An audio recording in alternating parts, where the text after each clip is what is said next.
E aí, família, tudo belezinha com vocês?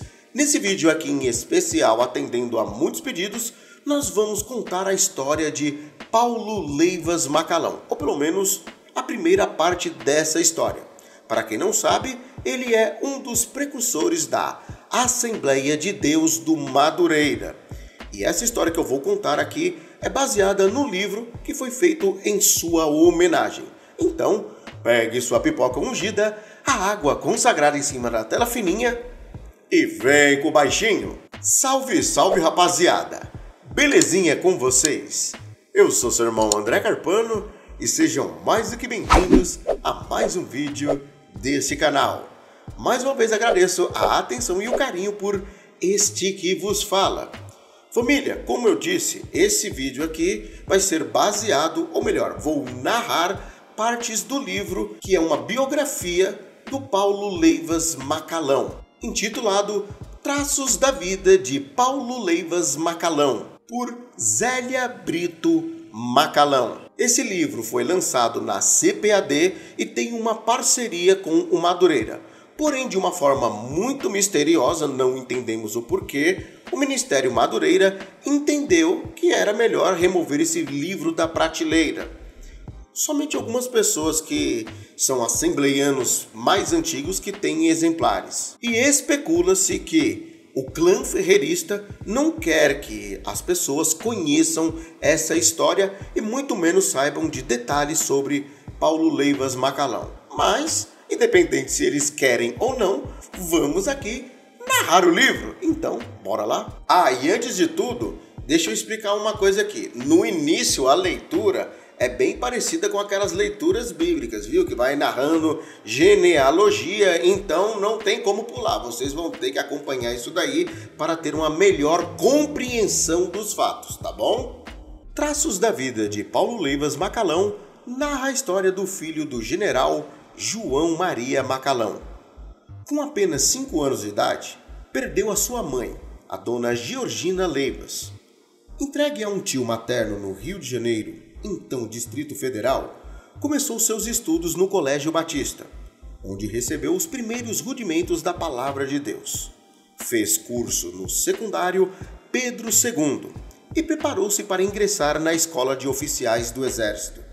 Porém, encontra-se com Jesus através de uma mensagem que estava em um folheto jogado ao chão em São Cristóvão. Renuncia a tudo e segue as pisadas do mestre por mais de 50 anos. Ganha milhares de almas para Cristo, constrói diversos templos evangélicos, estrutura a harpa cristã, funda entidades religiosas, preside comissões e convenções e muitas outras coisas. Por fim, acaba combatendo o bom combate, acaba a carreira guardando a fé, restando-lhe apenas a coroa da justiça, a qual o justo juiz lhe dará no dia da glorificação de sua igreja. Paulo Leivas Macalão foi um abnegado servo de Deus que, na sua vida intimamente ligada ao Senhor Jesus, o qual sempre guiou seus passos até as mansões celestiais, seja um incentivo a qual os que levam a preciosa semente do Evangelho sigam. Na cidade de Pelotas, no Rio Grande do Sul, houve uma época distante onde o casamento de um gaúcho, oficial do Exército Brasileiro, com uma jovem também gaúcha, exímia pianista Joaquina Georgina Leivas. Em Pelotas residiam os primos, o tabelião Dr. Luiz Leivas Massotti, Dário Leivas Massotti, Dr. Álvaro Leivas Barcelós, Raul Leivas Barcelós, Antenor Leivas Barcelós, Ivete Leivas Massotti, Luísa Leivas Barcelós e respectivas famílias.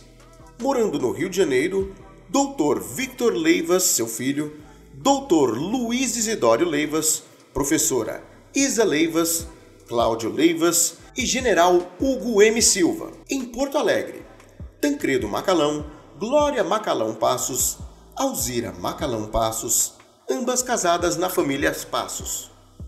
América e Mariana, Mário, Eloá, pais da saudosa Berenice, Dr. Francisco Macalão, General Arquimínio Araripe de Azevedo, casado com a querida Chiquinha Macalão de Azevedo e Iná Juste, neta da tia Isolina Macalão e casada com o então ministro da Agricultura, Nestor Juste, e doutora Georgina Macalão. Esses parentes são os que em nossas viagens pelo sul visitamos, porém são muitos os primos espalhados pelo querido Rio Grande, a qual Paulo Macalão tanto amava. Paulo Macalão era gaúcho, filho de gaúcho, sobrinho de gaúcho, primo de gaúchos e cunhado de gaúchos. João Maria Macalão e Georgina Leivas Macalão, em Porto Alegre, foram contemplados com o primeiro filho, Fernando, em nome que recebeu em honra a São Fernando. Mais tarde, Maria Isidora, assim chamada em honra à Virgem Maria, e ao general Isidoro, amigo da família. As transferências se sucediam e o jovem militar obedecia, como bom soldado que era, desde a feita da cidade designada que foi Santana do Livramento. Ali promovido então a capitão, foi o oficial contemplado com o último filho que tomou por nome de Paulo, tendo gravado então no seu berço o nome e a imagem de São Paulo, apóstolo dado à religiosidade da sua extremosa mamãezinha. Paulo nasceu no dia 17 de setembro de 1903, na cidade então chamada a mais fronteiriça, Santana do Livramento. Anos mais tarde de sua cidade natal, Paulo contava fatos principalmente ligados a contrabandos e às excessivas lutas contra maus elementos. O pai deixava muitas vezes os filhos chorando para se dirigir corajosamente à fronteira. Certa feita, um motim foi dissolvido pela estratégia utilizada, quando o pai de Paulo empunhava um revólver e, atirando na lâmpada de um estabelecimento, manteve a ordem tão necessária.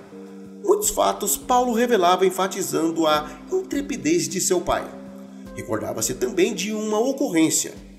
Numa das mudanças do batalhão para uma outra cidade, Maria, sua irmã, sempre em acampamento, era observada em suas traquinagens por um soldado muito dedicado.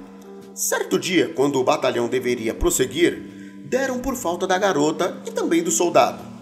As buscas foram realizadas e ambos localizados. A menina brincando alheia a preocupações. Já o soldado, deitado perto do cavalo que os tinha conduzido. O dedicado homem sofrera um desmaio. Recordava-se Paulo também das novenas, em companhia de sua mãezinha e dos irmãos. Todos enfrentavam muitas vezes o rigoroso minuano. Vamos agora para a nova transferência. A cidade indicada foi São Luís Gonzaga das Missões. A família Macalão já se fazia acompanhar da governanta Samaria. Arrumações em caixotes, cestas e preparativos com prosseguimentos para a nova localidade indicada eram constantes. Nos campos, nas coxilhas, os churrascos nos acampamentos juntavam-se às belezas da região e às algazarras dos soldados em toque de comando. O pequenino Paulo apreciava as refeições simples, contemplando os soldados das regiões, o que creio influenciaram muito na sua formação, preparando-o para ser um soldado de Cristo. Ele tinha prazer de rememorar fatos, principalmente os constantes distúrbios nas fronteiras e as resoluções drásticas e eficientes de seu pai. Certa ocasião, mandaram dizer ao então ministro da guerra, cujo nome omitirem por ética, que o oficial Macalão estava permitindo contrabando nas fronteiras, e diziam orgulhoso da resposta do progenitor: ministro, se verdade fosse, os contrabandistas estariam essas horas passando sobre o meu cadáver. Em São Luís Gonzaga das Missões, a família foi instalada em um casarão de compartilhamento amplo. E contava Paulo no dia que se levara, a casa era uma festa para as crianças. Esfregavam cocos no chão e conseguiram uma limpeza extraordinária. Os oficiais se reuniram nas horas de lazer. Descontraídos, os cassinos improvisados e a vida rotineira com esperança de promoções proporcionavam-lhes dias felizes. Os mesmos não sucediam com as senhoras, que sentiam muita saudade de suas cidades bem distantes. Muitas resistiram ao isolamento forçado, o que não aconteceu com a dona Georgina Macalão, que, longe da vida social de Pelotas, onde a todos encantava com a sua virtuosidade do piano, o convívio dos inúmeros parentes começou então a sentir-se doente.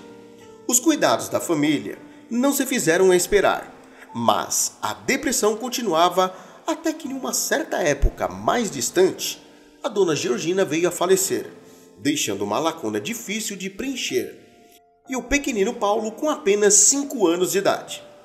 Foi algo muito triste e o oficial Macalão comentava desolado que ela, antes de expirar quando ainda lúcida, pediram que nunca lhe desse para seu filho uma outra mãe. Desejo a qual ele satisfez, pois nunca mais se casou e se tornou um homem taciturno.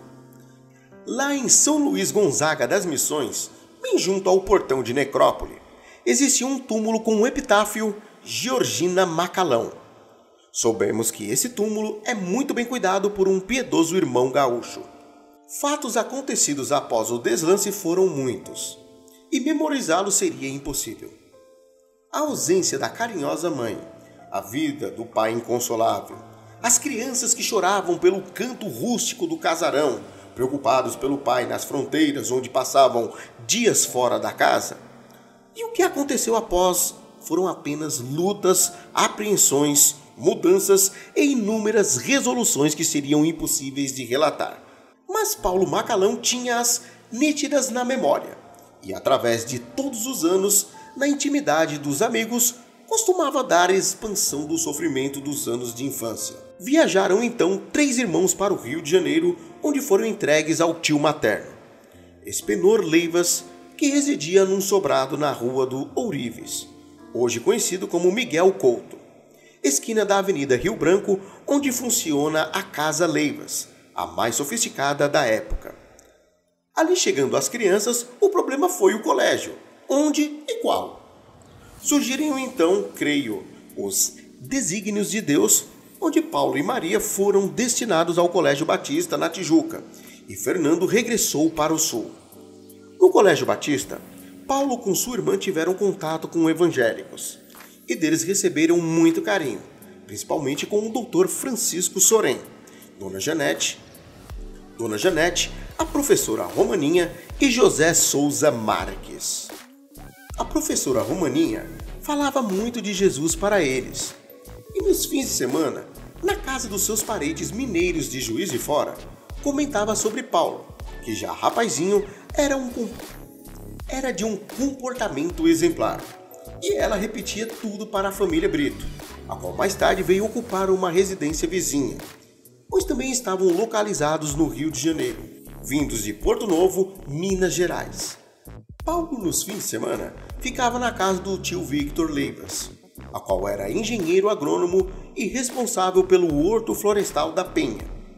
Mais tarde foi residir com o tio Eupenor Leivas, em sua casa de veraneiro em Campo Grande, no lugar denominado Língua da Sogra. Os anos correram céleres com lutas e vitórias, e também com tristezas, pois a morte da dona Georgina abalara profundamente a estrutura da família. Maria mais tarde voltou a estudar num colégio da Zona Sul, regressando daí então para Rio Grande, onde permaneceu até seu casamento. Depois de alguns anos, o oficial Macalão voltou ao Rio de Janeiro, indo comandar um batalhão de guardas na Avenida Pedro II, em São Cristóvão. A modéstia que caracterizava e que legou ao filho fez com que deixasse a casa em comando que lhe destinara, indo residir à rua Almirante Mariá 32, junto à Intendência da Guerra em São Cristóvão, aproximando-se assim dos evangélicos que reuniram na casa do irmão Brito. Bom, família, aqui nós vamos encerrar a primeira parte aí da história de Paulo Leivas Macalão, onde nós contamos aí o seu nascimento, a história dos seus pais, como que ele chegou no Rio de Janeiro, a sua irmã, enfim. No próximo vídeo que nós vamos relatar, vamos contar aí a conversão dele e depois o zelo pela obra. Se gostou desse conteúdo, não esqueça o like maroto, a sua opinião e, lógico, o compartilhamento. Um forte abraço do Baixinho e até um próximo vídeo, se o Nazareno assim nos permitir. E eu fui!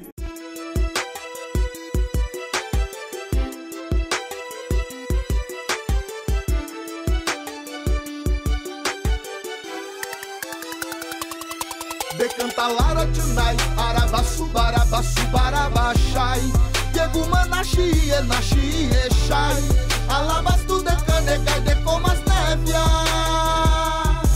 Escute Xana Gachai, venha ser crente do Ieguchi Semanai.